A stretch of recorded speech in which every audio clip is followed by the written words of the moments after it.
देखिए सर, इस लेक्चर में हम कोनिक की बेसिक थ्योरी और पैराबोला को सीखेंगे। ठीक है, कोनिक सेक्शन क्या हुआ पहले ध्यान से सुनिएगा। कोनिक सेक्शन कहते किसे हैं पहले हम समझते हैं। कोनिक सेक्शन क्या है, फिर उसकी इक्वेशन निकालना सीखेंगे। कोनिक सेक्शन का मतलब ये हुआ किसी पॉइंट का लोकस या बिंदुपथ कहते हैं उसको। किस पॉइंट का, इस पॉइंट P को अगर हम x, y ले लें, इस पॉइंट P की किसी फिक्स्ड पॉइंट S जिसको कहा जाता है फोकस, इसको क्या कहा जाता है, फोकस, उससे दूरी अल्फा कोमा बीटा इसको ले लें, और साथ में इस लाइन से दूरी का अगर रेशियो एक कांस्टेंट बना रहे, इस लाइन को हम लिख देते हैं ax plus B Y plus C is equal to 0। इसको कहते हैं डायरेक्ट्रिक्स। इसको क्या कहते हैं, डायरेक्ट्रिक्स कहा जाता है। ये वाली जो लाइन है ना, इसको कहा जाता है डायरेक्ट्रिक्स कहा जाता है। ठीक है, कोनिक की डेफिनेशन क्या है, conic is a locus of a point which move in a plane, जो कि प्लेन में मूव करता है, सच दैट द रेशियो, किसका रेशियो, इसका, इस पॉइंट P का किसी फिक्स्ड पॉइंट से डिस्टेंस और इसी पॉइंट P का इस फिक्स्ड लाइन से डिस्टेंस का रेशियो अगर हमेशा कांस्टेंट बना रहे, इसको फोकस कहते हैं और इसको डायरेक्ट्रिक्स कहते हैं। ठीक है, तो आप कह देंगे उसको, आप कोनिक कह देंगे। मतलब अगर मैं आपसे कहूँ PS अपॉन PM का रेशियो एक कांस्टेंट मिल जाए, उस कांस्टेंट को इसेंट्रिसिटी कहते हैं, नियता कहते हैं इसको। ठीक है, इसेंट्रिसिटी, नियता कहते हैं, इसेंट्रिसिटी को हिंदी में पता नहीं है, इसेंट्रिसिटी कहते हैं। बहरहाल इसको क्या कहते हैं, इसेंट्रिसिटी कहते हैं।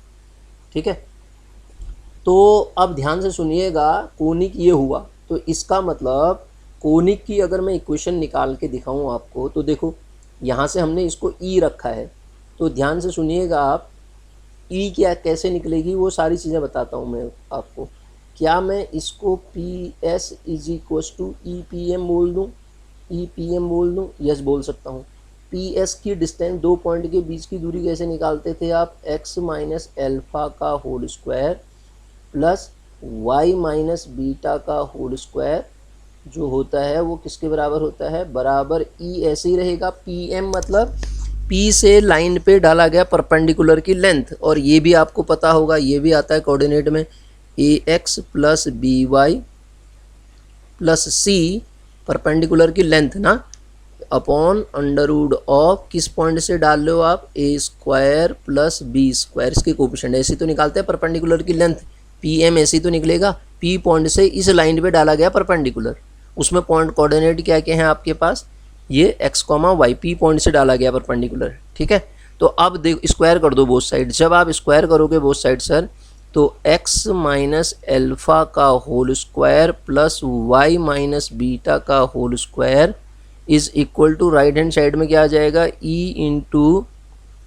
AX plus BY plus C का होल स्क्वायर अपॉन नीचे कितना हो जाएगा सर, A square plus B square. यही जो इक्वेशन सॉल्व करके आती है ना, अभी तो वेरिएबल दिख रहे हैं आपको, नंबर रखोगे तो यही जो इक्वेशन निकल के आएगी वही क्या हो जाएगी, कोनिक सेक्शन। एक्चुअल में इक्वेशन निकल के आएगी 2 डिग्री की इक्वेशन। कैसी होगी मैं बता देता हूँ आपको, उन कांस्टेंट को अरेंज अगर हम करेंगे तो ये इक्वेशन निकल के आती है AX square plus 2HXY plus BY square, क्योंकि इसी को तो चेक करते हो आप, प्लस 2FY, ठीक है, 2FY प्लस 2GX नहीं लिखा मैंने, 2GX plus 2FY plus C बराबर 0। ये क्या होगी, मेरे कोनिक सेक्शन की इक्वेशन होगी। सर ध्यान से समझिए इस बात को। ठीक है, कोनिक सेक्शन की इक्वेशन ये हुई। अब इसको चेक करने के लिए सबसे पहले आपको डेल्टा निकाला जाता है। मैं डेल्टा को याद करने का सिंपल सा तरीका बता देता हूँ। डेल्टा पहले को, इससे पहले लेक्चर में भी यूज हुआ था।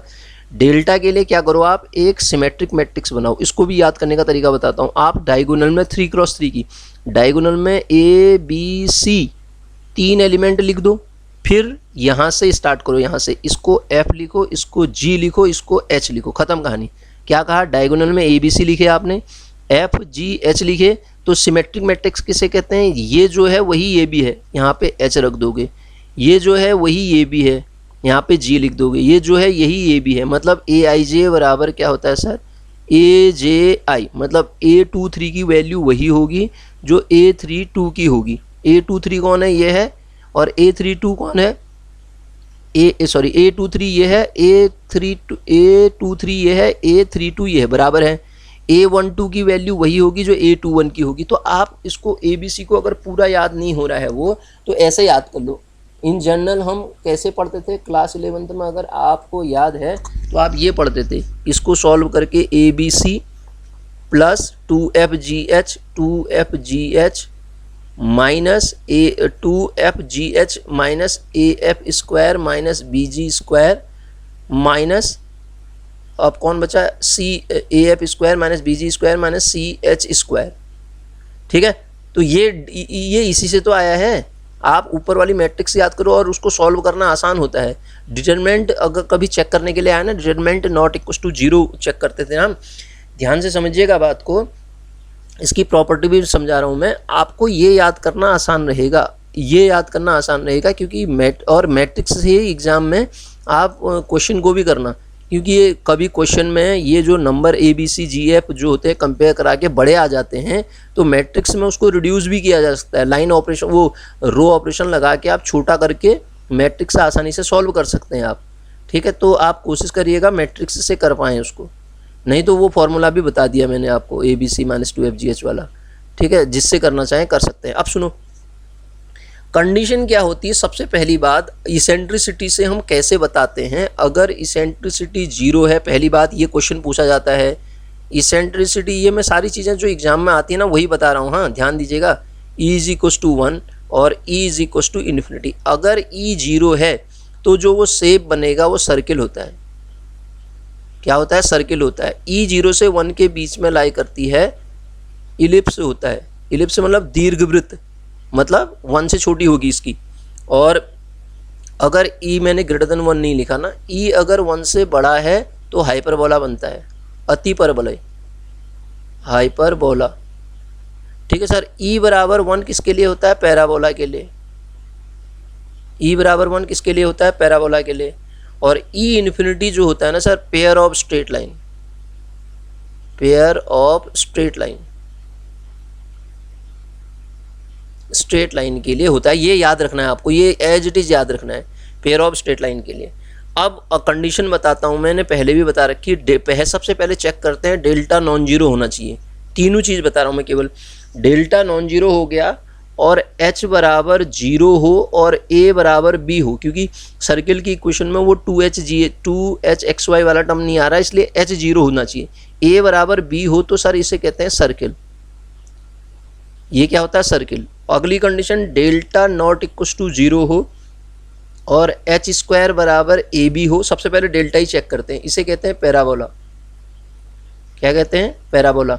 यही डेल्टा नॉट इक्वल टू 0 हो, H square greater than AB हो, तो ये हाइपरबोला बन गया सर। और हाइपरबोला बन गया। और यही डेल्टा नॉट इक्वल टू 0 हो, H square less than AB बन गया सर, तो ये क्या बन गया, इलिप्स। ये एज इट इज एग्जाम में पूछा जाता है, इसलिए बता रहा हूँ मैं आपको। ये क्या बन जाता है आपका, इलिप्स बन जाता है। हमें इतने से ही मतलब है। तो मैं आपको वो कोनिक सेक्शन क्या होता है ये समझा पाया। कोनिक सेक्शन का डेफिनेशन क्या है, किसे कहते हैं, किसी पॉइंट का लोकस जो किसी फिक्स्ड पॉइंट से और किसी लाइन से उसकी डिस्टेंस का रेशियो समान रहे। और वो क्वेश्चन ये भी पूछ लेता है डिस्टेंस का जो रेशियो आप जिसको आप समान कह रहे हो वो क्या है, तो वो इसेंट्रिसिटी E की वैल्यू होती है। तो E क्या होता है, अगर E डिफाइन करने के लिए आप मेरे से कहोगे तो मैं कहूँगा ये पिक्चर बना के जो PS और PM का रेशियो है वो जो कांस्टेंट मिल रहा है वही कांस्टेंट आपका इसेंट्रिसिटी है सर। बात समझ में आ रही है। अब देखिएगा, इसको समझाता हूँ मैं आपको। पहले एग्ज़ाम में क्वेश्चन आता है ना, एक क्वेश्चन अगर मैंने लिया है तो मैं समझाने की कोशिश करता हूँ। यहाँ पे इनको समझाने से पहले वर्टेक्स फोकस ऑफ पैराबोला नहीं ले रखा चेक करने के लिए। बहरहाल पहले देखो, ये पैराबोला आपको याद होना चाहिए। अब मैं पैराबोला की क्या क्या कंडीशन याद होनी चाहिए आपको समझाने की कोशिश कर रहा हूँ, ध्यान से समझिएगा। सबसे पहले पैराबोला 4 टाइप के होते हैं। वो 4 टाइप में मैंने नीचे लिखे भी हैं वो, ठीक है, फटाफट आप याद भी कर लोगे। मैं इसको समझाता हूँ पहले कि वो पैराबोला बनता कैसे। ये जो पैराबोला यहाँ पे लिखा है ना, वाई स्क्वायर बराबर 4AX वाला है, ये स्टैंडर्ड पैराबोला माना जाता है। ठीक है, वाई स्क्वायर बराबर क्या है, ये 4AX है। तो इसमें क्या होता है, ये वाई स्क्वायर बराबर 4AX का पिक्चर बनेगा। इसे कहते हैं, ये एक्सिस है। ठीक है, ये एक्सिस है आपके पास। सबसे पहली बात इसमें समझिएगा, ये जो ओरिजिन 0 0 है वर्टेक्स कहलाता है, ये वाला वर्टेक्स कहलाता है। वर्टेक्स से कुछ डिस्टेंस पे, वो डिस्टेंस कितनी होती है, -a डिस्टेंस होगी, मतलब a डिस्टेंस, -a नहीं लिखते हैं, डायरेक्ट्रिक्स होती है, उस डायरेक्ट्रिक्स की इक्वेशन x + a = 0 होती है इस पैराबोला के लिए। हाँ, पैराबोला अलग होगा तो बदल जाएगी। एक लाइन इसके फोकस से परपेंडिकुलरली जा रही है, ये लाइन है। अभी मैंने इक्वेशन कैसे निकाली थी इसकी, ये p और m की डिस्टेंस और इसका डिस्टेंस का रेशियो समान आ रहा था, वो इसेंट्रिसिटी थी। तो ये वाला जो P से लेके S तक की डिस्टेंस दे रहा है ना, इसे कहते हैं फोकल डिस्टेंस, फोकस से गुजरने वाला फोकल डिस्टेंस हो गया। ये भी एक है ये, ठीक है, ये भी ये क्या है आपका, ये वाली चीज़ फोकल कॉर्ड कहलाती है। जो एक पॉइंट यहाँ से आपने पैराबोला का लिया, दूसरा भी पैराबोला के 2 पॉइंट को मिलाने वाली लाइन जो फोकस से गुजरती है वो फोकल कॉर्ड कहलाती है, ठीक है। और S इसका फोकस होता है, a, 0 उसके कोऑर्डिनेट होते हैं। ये कौन सा पैराबोला है, ये पैराबोला है सर y² = 4ax वाला। तो इससे कंपेयर करा के हम एक एक करके सारी चीज़ें जो पूछेगा वो निकाल सकते हैं। डबल ऑर्डिनेट का मतलब ये वाली लाइन जो 90 डिग्री के एंगल पे बनती है। और दूसरा बड़ा इंपॉर्टेंट है, इसे कहते हैं लेटस रेक्टम। ये जो फोकस से गुजर रही है लाइन ना, ध्यान से डॉटेड लाइन जो लिखी है देखो, L से डिनोट किया जाता है इसको, वो कहलाता है लेटस रेक्टम।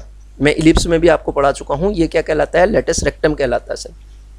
ये पैराबोला ये था। इसी तरीके से अगर पैराबोला का शेप बदल जाए, मैं यहाँ पे दूसरा पैराबोला बना के आपको समझाता हूँ कि उसमें क्या होगा। अगर यही चीज़ y² =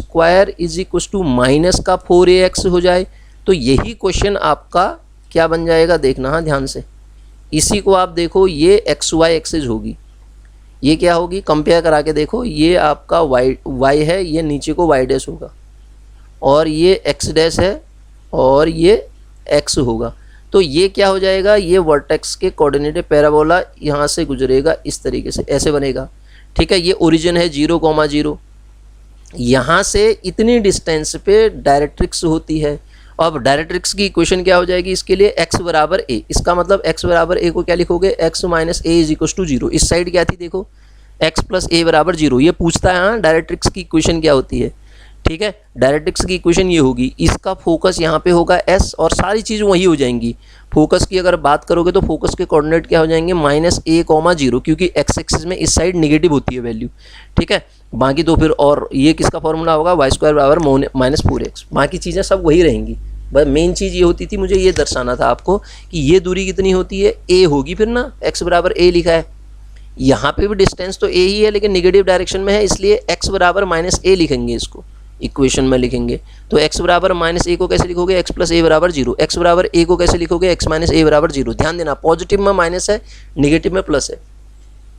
तो ये पैराबोला का दूसरा पैटर्न हो गया। कौन सा वाला पैटर्न, जब आप ये करते हैं। 2 और भी पैटर्न हैं, उन दोनों को भी बताता हूँ मैं। उन दोनों में पहला आपका आता है, ये y² था ना, और दूसरा जो बनता है x² = 4ay हो जाएगा।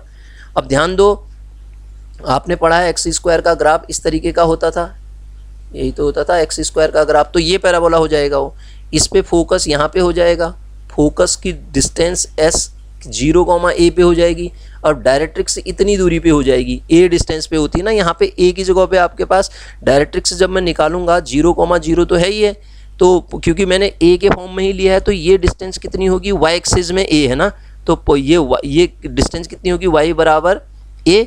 तो y, ये वाली डिस्टेंस को आप जब लिखोगे तो y इस साइड नेगेटिव होता है ना, -a, तो इस इक्वेशन को लिखूंगा तो y = -a लिखूंगा, मतलब डायरेक्ट्रिक्स की इक्वेशन y + a = 0 हो जाएगी सर। फोकस मिल गया, मेन चीज़ यही है, बाकी सारी चीज़ें ऐसी बनेंगी जैसे इस पिक्चर में बनी हुई है। आपको ये पिक्चर ध्यान देना है, स्टैंडर्ड वाला बस। और इसी तरीके से जो दूसरा माइनस वाला होगा इसी का, वो माइनस वाला ऐसे चला जाएगा, और उसके बाद ये ग्राफ हो जाएगा। वो किसकी इक्वेशन बता रहा हूँ मैं, x² = -4ay की। तो ये 4 पैराबोला हैं सर, ये 4 के 4 पैराबोला आपको ध्यान रखने हैं। इनमें से एज इट इज़ टाइम लगेगा 1 घंटा, अगर अभी तक भी नहीं पढ़ा था तो भी बहुत टाइम है, आप इसको याद कर लो पूरा। मैंने यहाँ पे ये पिक्चर बना रखी, इसको समझाता हूँ एक एक करके। जब मेरे पास y² = 4ax है, एक याद कर लो, बाकी सारे याद हो जाएंगे। देखो कैसे होंगे वो भी बताता हूँ। वर्टेक्स के कोऑर्डिनेट, वर्टेक्स किसे कहते हैं, जब आप ये पैराबोला बनाते हो ना इस तरीके से, तो ये वाला जो ये ओरिजिन था वो वर्टेक्स था, वर्टेक्स के कोऑर्डिनेट इसके लिए 0,0 होंगे, इसके लिए 0,0, तो इसके लिए भी 0,0 होंगे, कोई दिक्कत ही नहीं है, सब के लिए वर्टेक्स 0,0 पे होगा। कोऑर्डिनेट ऑफ फोकस, फोकस के कोऑर्डिनेट देखो, ये वाला हमने जब बनाया था तो ये वाला ऐसा बना रहा था, तो यहाँ पे फोकस a,0 पे था, तो इसके अपोजिट वाले का कितना हो जाएगा -a,0, और ऊपर वाले का कहाँ हो जाएगा, देखो जब ऊपर वाला बनाओगे तो यहाँ y एक्सिस पे था 0,a पे हो जाएगा, और नीचे वाले का जब बनाओगे तो 0,-a पे हो जाएगा, कोई दिक्कत ही नहीं है फोकस के coordinate. Equation of directrix important है सर, इस वाले के लिए जब हमने बनाई थी तो नेगेटिव साइड में गए थे, x बराबर -a, इक्वेशन जब निकालूंगा x + a बराबर 0, और उसके बाद जब इस वाले के साथ इस वाले को बनाया था तो x बराबर +a हो जाएगा, क्योंकि x डायरेक्शन में गया है वो। इसी तरीके से ऊपर वाले को जब आप बनाओगे ये वाले को, तो डिस्टेंस तो नीचे को आएगी, y बराबर -a, और इस एक्सिस में y की दूरी होती है ना बेटा, और यहाँ पे y बराबर a हो जाएगा, ठीक है। नाउ इक्वेशन ऑफ एक्सिस देखो, एक्सिस कौन होता है, एक्सिस तो बताया नहीं मैंने आपको, जब आप पैराबोला बनाते हो तो ये वाली लाइन जिसमें वो टिका हुआ है ये एक्सिस होती है। तो एक्सिस पहले वाले के लिए x एक्सिस में y 0 होता है, y इस दोनों के लिए x एक्सिस ही होगी ना। इस वाले को देखो तो यहाँ देखो ग्राफ को, ये वाले को देखो, ये है, ये इसे एक्सिस कहते हैं, x डैश को एक्सिस कहते हैं, x डैश को एक्सिस कहते हैं। जो एक्सिस y² बराबर 4ax के लिए है वही y² बराबर -4ax के लिए भी रहेगी, क्योंकि यहाँ अपोजिट हो जाएगा। अब दूसरे वाले के लिए ये वाला है एक्सिस जिसमें पैराबोला ऐसे बना रहे हो आप, तो ये क्या है, इस लाइन में y लाइन में x 0 होता है। तो जब आप एक्सिस बना रहे होगे तो देखो इसमें दूसरी वाले के लिए क्या हो जाएगा, x 0 और x 0। ये जो टेबल है ना एज इट इज याद रख लेना इसको। लेंथ ऑफ लेटस रेक्टम जो होती है, लेटस रेक्टम अभी पढ़ाया था मैंने आपको, ये जो फोकस से गुजर रही है लाइन ना, ये वाली लाइन वो लेटस रेक्टम होती है। एल डैश देखो, लेटस रेक्टम क्या है यहाँ पे देखो, एल डैश जो होता है लेटस रेक्टम होती है। ये देखो ये वाली लाइन जो है, ये वाली, इसको एल डैश कहते हैं, ये लेटस रेक्टम होती है। डॉटेड लाइन, ये पहली डॉटेड लाइन यहाँ को ये लिखा रखा है लेटस रेक्टम होती है, ठीक है। इसे क्या कहते हैं, लेटस रेक्टम कहते हैं। और आड़ी लाइन, यहाँ फोकस से आड़ी लाइन खींच दोगे तो वो फोकल कॉर्ड कहलाएगी, सीधी लाइन खींचोगे 90 डिग्री वाली तो वो लेटस रेक्टम कहलाएगी। सर दोनों चीज़ को ध्यान रखना है आपको, ठीक है। आगे देखना, आगे की बात बताता हूँ मैं। तो लेंथ ऑफ लेटस रेक्टम तो हर एक में 4a ही रहेगी, वो तो बदलनी नहीं है, उसमें कोई दिक्कत नहीं। फोकल डिस्टेंस जो थी आपकी पॉइंट P से, फोकल डिस्टेंस बड़ी इंपॉर्टेंट है सर, ये याद रख लेना। पहले वाले के लिए x + a, दूसरे के लिए a - x, y, या इसको लिख सकता हूँ -x + a, y + a और -y + a, ये हो जाएगी। और extremities of latus rectum, extremities का मतलब होता है एंड पॉइंट। एंड पॉइंट के coordinate a, +-2a, -a, +-2a, +-2a, ये कैसे लिख रहा हूँ मैं, यहाँ देखो, ये इससे लिख रहा हूँ, ये बने हैं ना, देखो a तो सेम रहेगा x एक्सिस में, ये 2a बदलेगा, a, +-2a इसलिए लिख दिया। पहले के लिए a, 2a और दूसरा नीचे वाले पॉइंट के लिए a, -2a लिख दूंगा मैं। तो दूसरे वाले के लिए कितना हो जाएगा, a, -2a, ध्यान दो, ये देखो a, -2a हो जाएगा, ये लिख दिया ना।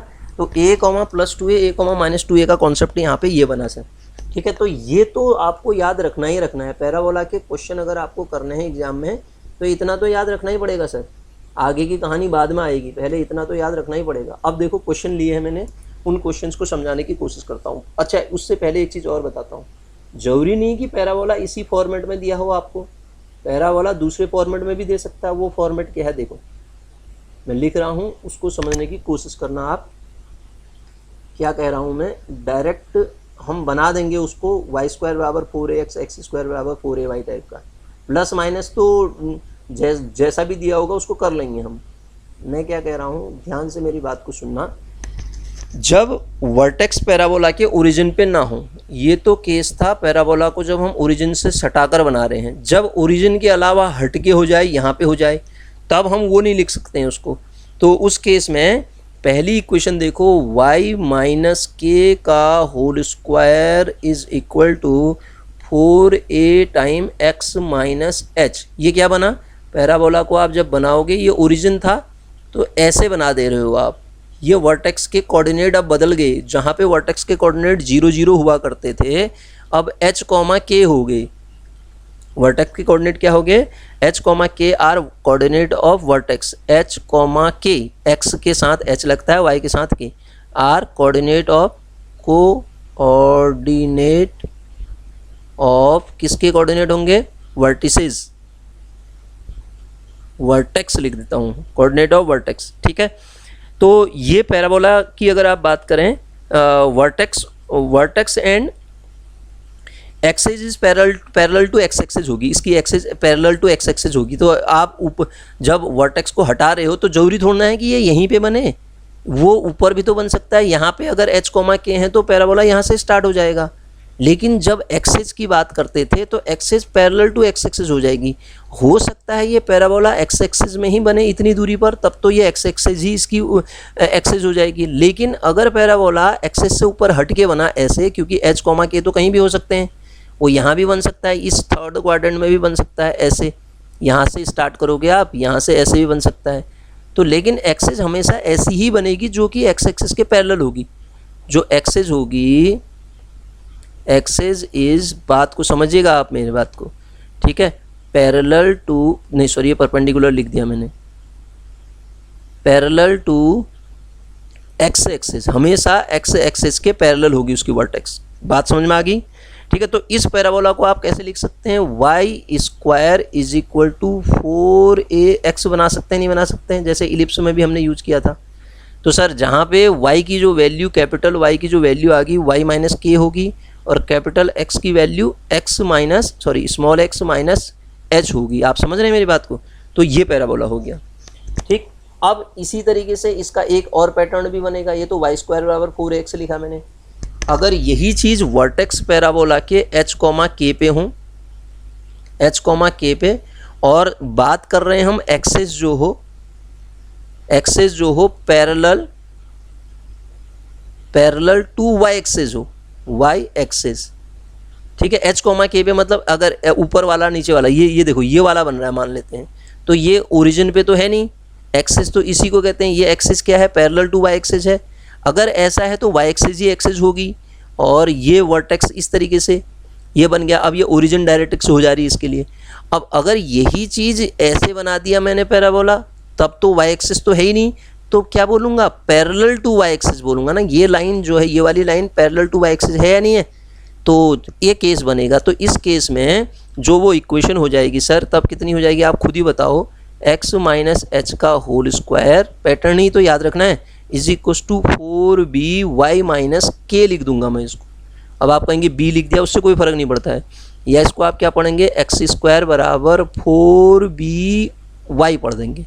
क्या पढ़ देंगे, 4by, जहाँ पे x की वैल्यू क्या है, कैपिटल X की वैल्यू ये है, कैपिटल Y की वैल्यू y माइनस के होगा। हाँ सर ये है। तो ये दो अलग इक्वेशन और थी इसकी, ठीक है। अब देखो इसी पे बेस्ड एक क्वेश्चन मैं आपको समझा देता हूँ। ऐसा भी पूछा जाता है, vertex and focus of parabola ये है। ये पैराबोला को सबसे पहले मैं बनाऊंगा y स्क्वायर बराबर 4ax टाइप।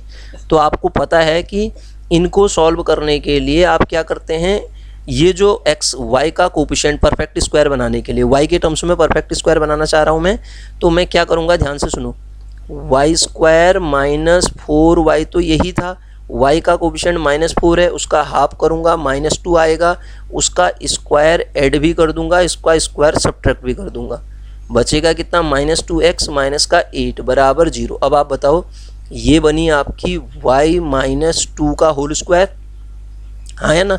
और राइट हैंड साइड में जो बचा आपके पास वो कितना बचेगा, ये बचेगा -8, ये 4 और 4 -12 आएगा ना।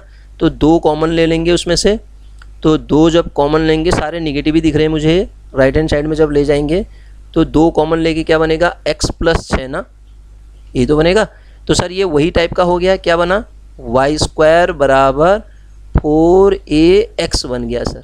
अभी मैं ऊपर समझा रहा था जो आपको।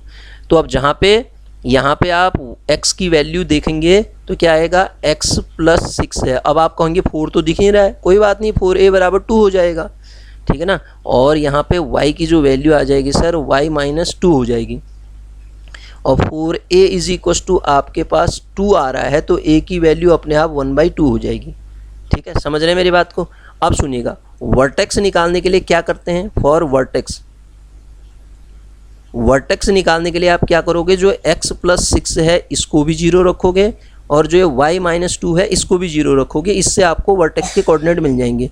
तो क्या मिलेंगे वर्टेक्स के कोऑर्डिनेट बताइए, x की जो वैल्यू आई -6 और y की जो वैल्यू आई +2, ये वर्टेक्स हो गए। मतलब वो जो पैराबोला आप बनाएंगे कहाँ पे बनाएंगे, x में -6 यहाँ होता है यहाँ और y में 2, तो यहाँ से बनेगा ये y² बराबर 4ax है, तो ये इस टाइप का बनेगा। अभी बता रहा था ना, एक्सिस जो होगी पैरेलल टू x एक्सिस होगी इसमें, ठीक है। y भी मिल गया। अब ध्यान दीजिएगा, ये हमने किसके लिए निकाले, ये वर्टेक्स हो गए। क्या निकालो कह रहा था, वर्टेक्स -6,2 जिसमें नहीं है वो हटा दो, -6,2, तो -6,2 तो इसमें नहीं है, ये भी हट गया। सॉरी, ये तो गलत लिख दिया इसने, वर्टेक्स पहले होने चाहिए ना, इसने पहले वर्टेक्स कहा है, फोकस बाद में कहा है।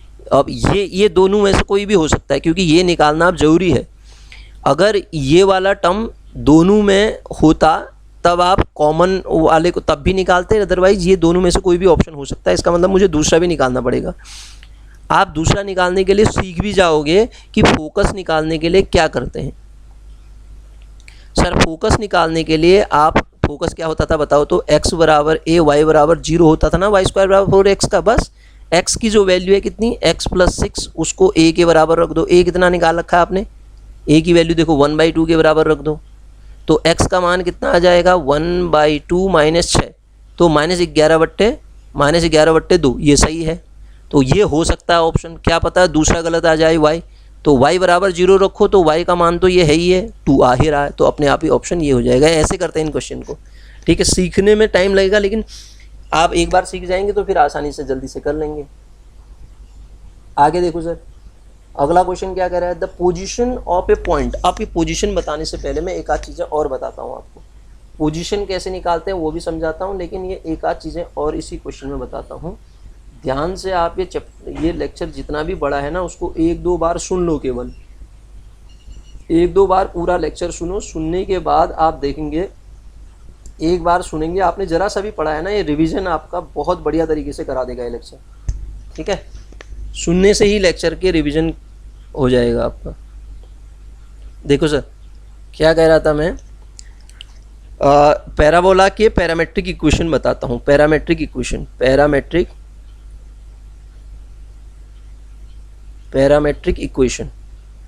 ठीक है सर। पैरामेट्रिक इक्वेशन की अगर मैं बात करूँ सर, 4 टाइप के पैराबोला होते हैं।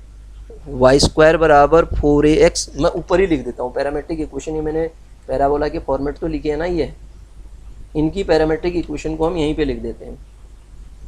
पैरामेट्रिक इक्वेशन, अलग अलग पैराबोला हमने बना रखे हैं, तो हम केवल पैरामेट्रिक इक्वेशन लिखेंगे यहाँ पे, ध्यान दीजिएगा।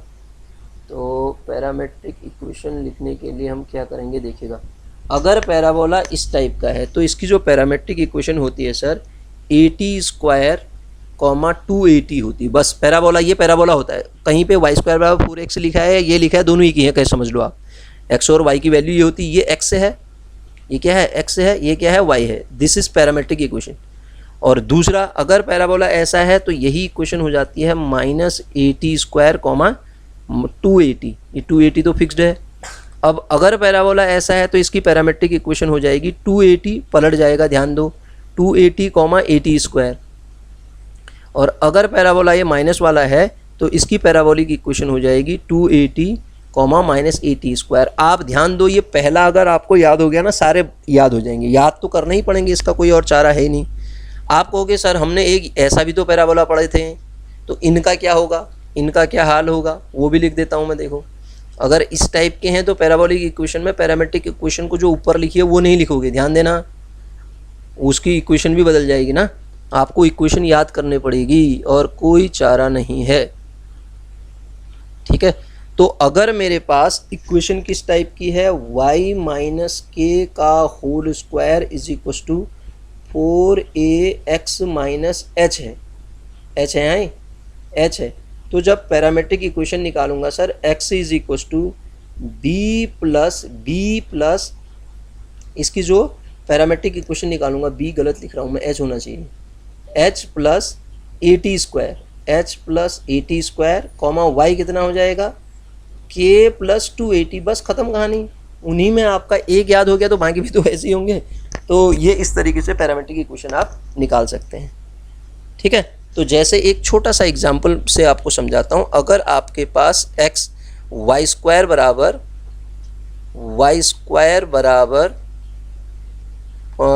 12x है, ठीक है। तो आपको इसकी पैरामीट्रिक इक्वेशन निकालनी है। तो अब आप बताओ इसकी पैरामीट्रिक इक्वेशन कितनी होगी।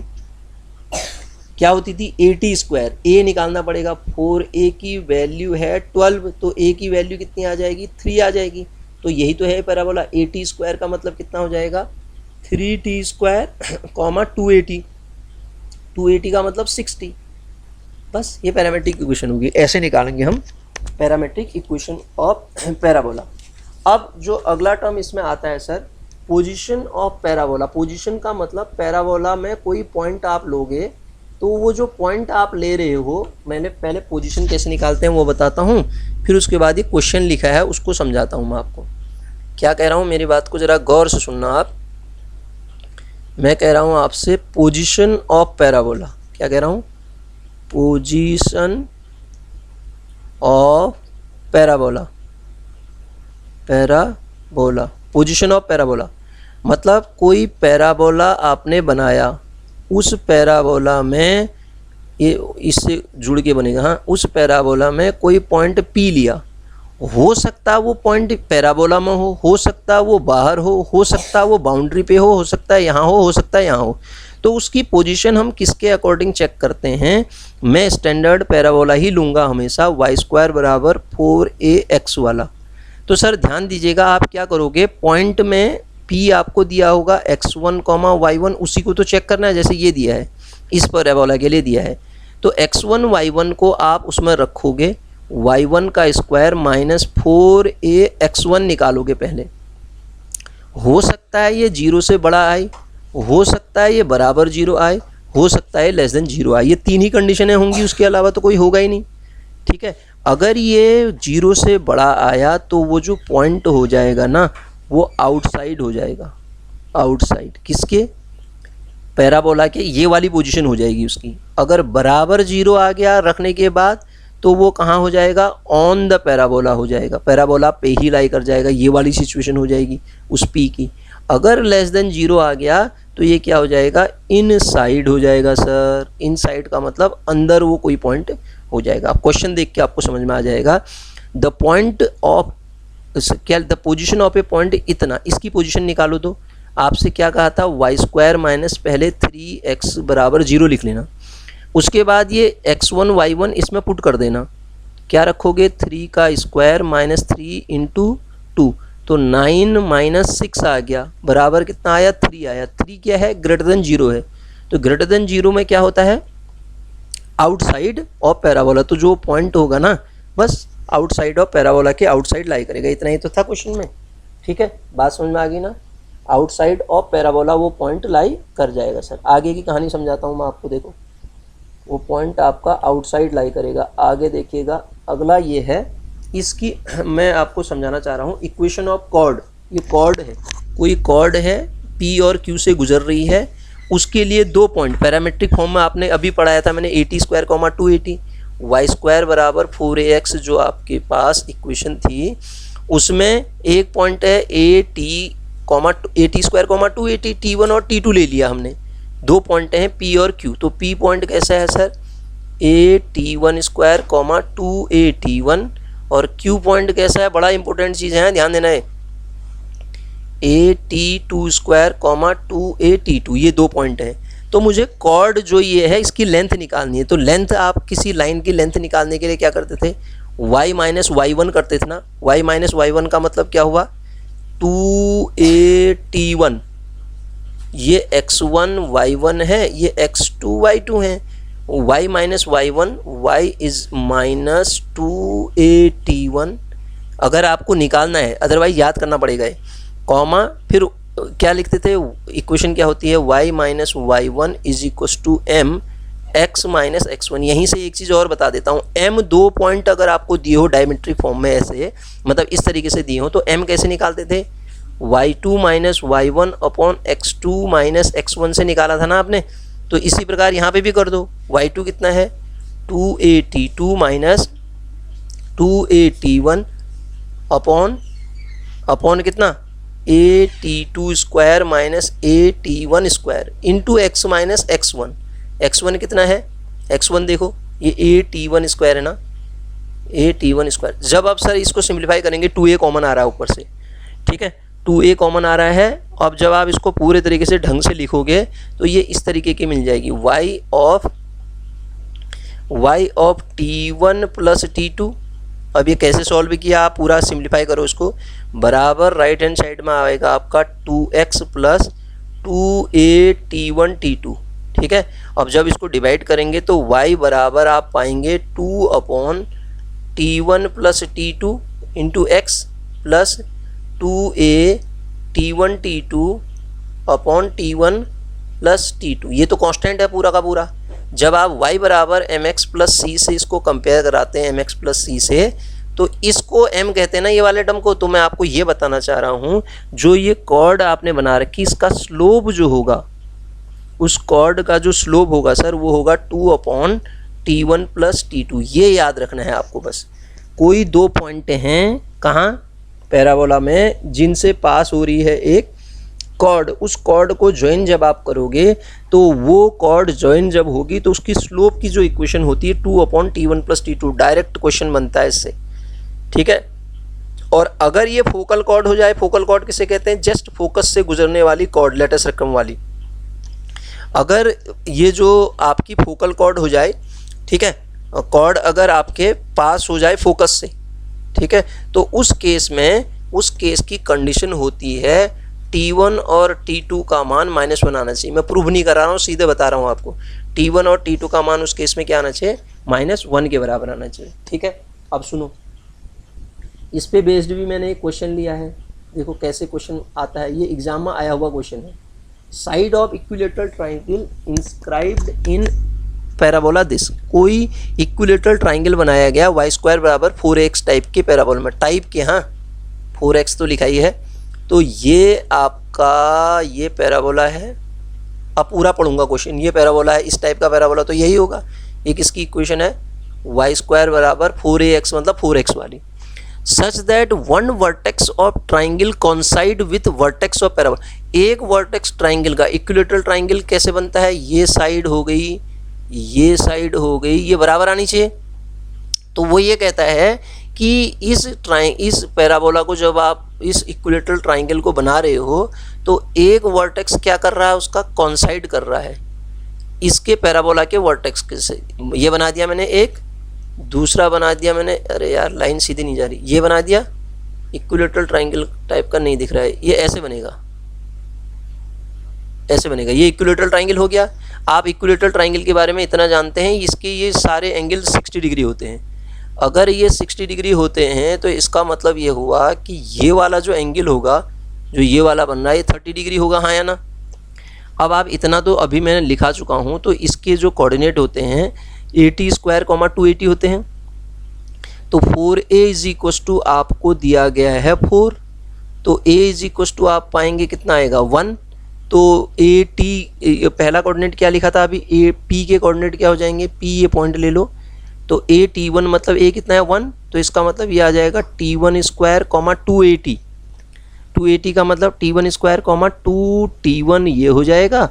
और ये वाला जो कोऑर्डिनेट हो जाएगा कितना हो जाएगा, T1 स्क्वायर -2T1, बस यही तो होगा, ठीक है। तो अब सुनो क्या कह रहा है, वो क्वेश्चन पढ़ा हमने। विद द वर्टेक्स क्या निकालना है, साइड ऑफ इक्विलेटरल ट्राइंगल निकालनी है। एक साइड को निकाल दो, कोई एक साइड को। तो अब मेरे को एक कहानी तो इतना तो पता चल चुकी है। तो ये दो पॉइंट हैं, इसके दो पॉइंट से पास होने वाली इक्वेशन ये है। अब इसमें मैं ये लगा सकता हूँ, इस ट्राइंगल का यूज़ कर सकता हूँ, ये वाले ट्राइंगल का अगर मैं यूज़ करता हूँ तो इसमें मैं लगा देता हूँ 10-30 डिग्री। जब 10-30 डिग्री लगाऊंगा तो 10-30 डिग्री की वैल्यू, ये वाली लेंथ कितनी है, देखो टोटल लेंथ तो 4 होगी है, तो ये वाली लेंथ कितनी है 2T1 है ना। यहाँ से यहाँ तक की दूरी 2T1 लिखी तो है, ऊपर y की वैल्यू है 2T1 अपॉन ये वाली लेंथ कितनी है, ये दी है ना T1 स्क्वायर, कितनी होगी T1 स्क्वायर, यही तो होगी। तो एक T1 से एक T1 कटा, ये इतना पतला कैसे हो गया यार, एक T1 से एक T1 कटा tan 30 डिग्री की वैल्यू आप जानते हैं 1/√3 होती है, बराबर 2/T1 आ गया सर। तो T1 का जो मान आया कितना आया, T1 का मान 2√3 आया। ये T1 आ रहा है। मेरे को निकालना क्या है, ये पूरी लेंथ निकालनी है। ये पूरी, कोई एक साइड निकाल दो, मतलब ये इक्विलेटरल ट्रायंगल है, बराबर तो होंगी। ये साइड, ये लेंथ कितनी होगी, इसको जोड़ोगे ना, ये 2T1 है, ये भी 2T1 है, लेंथ निगेटिव होती नहीं है, तो वो क्या हो जाएगी 4T1 होगी, हाँ या ना। साइड निकालनी मुझे इक्विलेटरल ट्रायंगल की यार। तो 4T1 का मतलब 4 × 2√3 का मतलब 8√3 हो जाएगी। कोई ऑप्शन है? Yes, third option is correct option. Clear है सर। अब अगली चीज़ बताता हूँ इसी पैराबोला में, ध्यान से सुनिएगा बात को। अगला क्या है, ये जो लिखा है इससे पहले कंडीशन, टेंजेंसी की कंडीशन आती है। मैं आपको बताता हूँ, एक लाइन और पैराबोला मतलब क्या हुआ, इंटरसेक्शन, इन दोनों का इंटरसेक्शन करेंगे। तो इंटरसेक्शन मतलब आप क्लास 9th में या 8th में पढ़े हो, इंटरसेक्शन का मतलब उनको सॉल्व करोगे। y² बराबर 4ax है, दूसरी है लाइन y बराबर mx + c। तो आप क्या करोगे, इस mx + c को यहाँ रखोगे, एक क्वाड्रेटिक इक्वेशन आएगी। तो ऐसे आएगी ना, y² बराबर क्या आएगी वो 4a, y² बराबर 4a, x की वैल्यू यहाँ से निकाल लो ना, कितनी आएगी y - c/m, ख़त्म कहानी। तो जब आप इसको सॉल्व करोगे, क्रॉस मल्टीप्लाई कर लो, my² - 4ay, यही आएगा ना, और अंदर मल्टीप्लाई होगा तो ये प्लस का आ जाएगा 4ac बराबर 0। ये आएगी इक्वेशन, क्वाड्रेटिक बनी है। जब ये क्वाड्रेटिक इक्वेशन बनी तो डिस्क्रिमिनेंट कितना आया इसका, d बराबर कितना आया 16a, आप मल्टीप्लाई करके निकालो, 16a - cm आएगा। डिस्क्रिमिनेंट क्या होता है, b² - 4ac, अंडर रूट के अंदर जो क्वांटिटी होती है। तो सर ध्यान दीजिएगा, मैं आपको क्या निकालना चाह रहा हूँ, क्या बता रहा हूँ, लाइन और पैराबोला का इंटरसेक्शन क्या होता है वो बताना चाह रहा हूँ। एक लाइन पैराबोला से इंटरसेक्ट करेगी, तो इंटरसेक्शन में वो टेंजेंट भी हो सकती है। टेंजेंट किसे कहते हैं, मान लेते हैं पैराबोला है, इसके किसी पॉइंट से गुजर रही है कोई लाइन, वो टेंजेंट होगी। अब जरूरी नहीं कि टेंजेंट ही हो, वो लाइन ऐसी भी तो हो सकती है, क्रॉस भी कर सकती है। तो वो कंडीशन किस पे डिपेंड करेगी, इस डी पे। देखो ये इस डी पे, अगर मेरे पास d > 0 हुआ, डिस्क्रिमिनेंट > 0 हुआ, तो इसका मतलब ये > 0 होगा, ये क्वांटिटी तो 0 होगी नहीं। तो यहाँ से कंडीशन क्या मिलेगी, बहुत इंपॉर्टेंट चीज़ पढ़ा रहा हूँ, a > cm आएगा। तो a > cm आने पे तो लाइन जो होगी, लाइन इंटरसेक्ट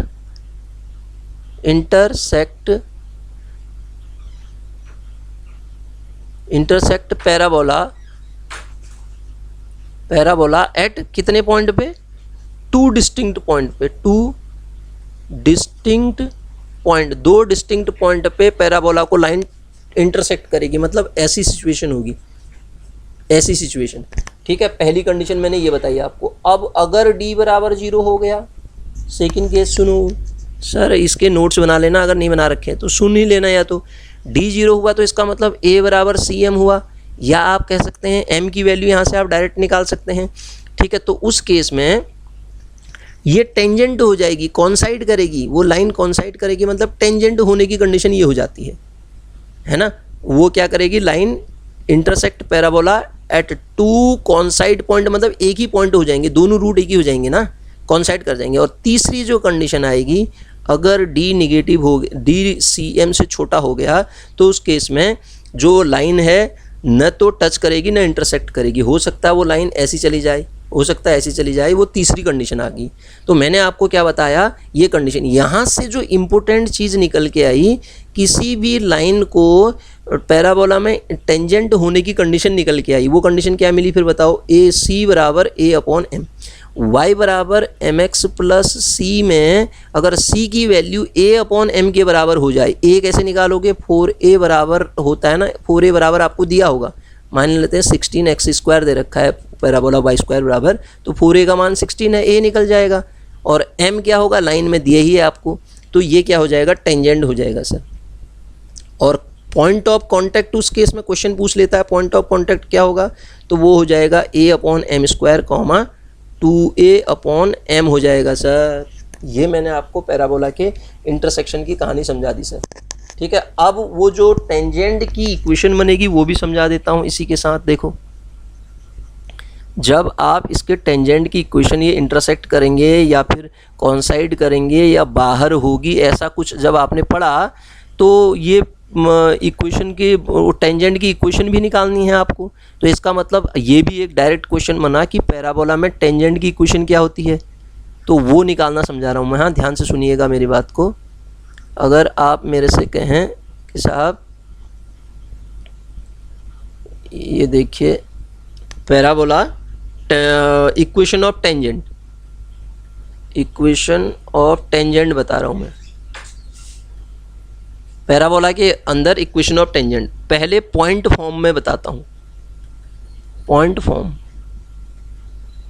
मतलब पैराबोला की पॉइंट फॉर्म में जो इक्वेशन होती है, वाई स्क्वायर बराबर 4ax को पॉइंट फॉर्म कहते हैं। वाई स्क्वायर बराबर 4ax को पॉइंट फॉर्म कहते हैं। तो टेंजेंट की इक्वेशन होती है इसकी सर y1 बराबर 2ax प्लस x1, याद रखना है आपको। This is the equation of tangent.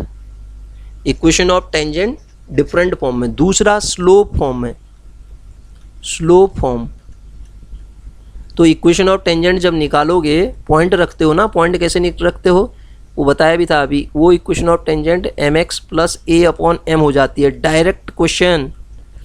और तीसरा फॉर्म होता है पैरामेट्रिक फॉर्म। तो पैरामेट्रिक फॉर्म में जो इक्वेशन होती है सर, वो होती है, याद रखना है आपको, इसी में जनरल हम पैराबोला हमेशा ये लेंगे, हाँ, वाई स्क्वायर बराबर 4ax टाइप का ही, यही लेके आपको एग्जाम में भी देगा, वो ज़्यादा कंफ्यूज नहीं करेगा। टी वाई बराबर वो इक्वेशन होती है x plus A T square. Sir अगर ये तीन इक्वेशन आपने याद रख लिए तो एग्जाम में अगर टेंजेंट का इक्वेशन आता है तो इनसे बाहर तो कहीं पूछेगा नहीं।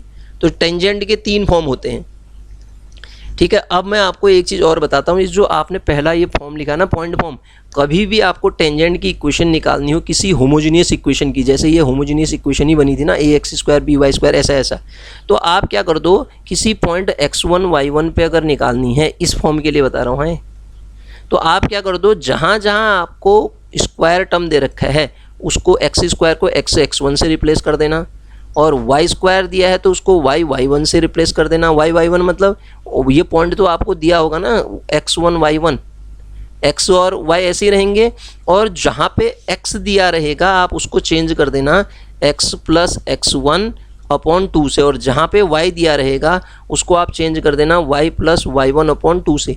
ये तो पैराबोला हो सकता है आपको इक्वेशन इस फॉर्मेट में दे दी जाए, x square plus y square plus 2x minus 8y plus 6 बराबर 0, इसको अभी हमने चेंज किया था ना। तो ऐसे क्वेश्चन को करने के लिए आप ये जो एक्स स्क्वायर होगा किसी पॉइंट पे निकालना है तो एक्स स्क्वायर को रिप्लेस कर देना x1 से, वाई स्क्वायर को y1 से, और जेड स्क्वायर जेड स्क्वायर जो कर रहा हूँ x को x प्लस x1 अपॉन 2 से, और y को y प्लस y1 अपॉन 2 से रिप्लेस कर देंगे, ठीक है सर। अब मैंने सोचा था ये चैप्टर इसी में हो जाएगा, लेकिन ये बड़ा लेक्चर बड़ा बन गया है। चलो फिर भी एक लास्ट टर्म और बता दे रहा हूँ, फिर उसके बाद एक और कर देंगे, फिर इसका एक और लेक्चर बना देंगे। हो तो इसी में जाना चाहिए था, लेकिन ज़रा ज़्यादा समझाने में टाइम लग गया तो एक लेक्चर और बनाना पड़ेगा। ये जो भी पढ़ा रखा है इसको सुन तब भी लीजिए सर, आप सुनेंगे तो आपको चीज़ें याद रहेंगी एग्ज़ाम तक। एग्ज़ाम बहुत जल्दी है, तो अब सुनो क्या कह रहा हूँ। ये जो मैंने बना रखा है इसमें कंडीशन को देखना आप। अब इसमें क्या दिख रहा है आपको, पिक्चर देख के ही पता चल रहा है। किसी पैराबोला पे दो टेंजेंट होते हैं। कैसे, अभी यही तो पढ़ा रहा था मैं, टेंजेंट की क्वेश्चन क्वाड्रेटिक तो आती है, डिस्क्रिमिनेंट जब आप रखते हो तो डिस्क्रिमिनेंट अलग अलग केस में आ रहे थे। अगर वो दो डिस्टिंक्ट पॉइंट पे ये टेंजेंट है, टेंजेंट किसे कहते हैं, पैराबोला के एक पॉइंट से जो पास होगा, दो टेंजेंट बने, तो दो टेंजेंट किसी पॉइंट पे इंटरसेक्ट जब करते हैं तो उस पॉइंट के कोऑर्डिनेट पूछता है सर वो। Y square equal to 4ax parabola था, वाई स्क्वायर बराबर 4ax पैराबोला था, उसके दो टेंजेंट जब आपके इंटरसेक्ट करते हैं किसी पॉइंट पे तो उस इंटरसेक्शन पॉइंट के जो कोऑर्डिनेट होते हैं ना sir, a t1 t2 comma a time t1 plus t2, parametric form में लिखा है, इसी फॉर्म में याद रखोगे आप इसको। ये क्या होते हैं, इंटरसेक्शन पॉइंट के कोऑर्डिनेट, किसके, टेंजेंट के। दूसरी चीज़ ये पूछता है जो area triangle, area of triangle inscribe the tangent, tangent के द्वारा बना हुआ जो ट्राइंगल है, देखो ये जो दो टेंजेंट हैं, ये पैराबोला के अंदर एक ट्रायंगल बना रहे नहीं बना रहे, तो इस ट्रायंगल का जो एरिया होगा ना उसको भी याद कर लेना, कभी कभी क्वेश्चन पूछ लेता है। 1/2 ए स्क्वायर क्या होता है आपको पता है, और T1 माइनस T2 का क्यूब होता है। सर इसको याद कर लो तो बहुत ही बढ़िया, ठीक है, अगर एग्जाम में आ जाए तो छाप देना, ठीक है। तो ये तो कुछ फॉर्मेट मैंने आपको बताया, टेंजेंट तक बता दिया। अब आगे एक लेक्चर और लूँगा इसका शायद, तो उसमें हम इसका वो देख लेंगे कि नॉर्मल कितने होते हैं, टेंजेंट तो 2 होते हैं पढ़ लिया, उसके बाद नॉर्मल की इक्वेशन क्या होती है, और कुछ चीज़ें और भी हैं इसमें, ठीक है, तो वो भी पढ़ लेंगे, देखेंगे।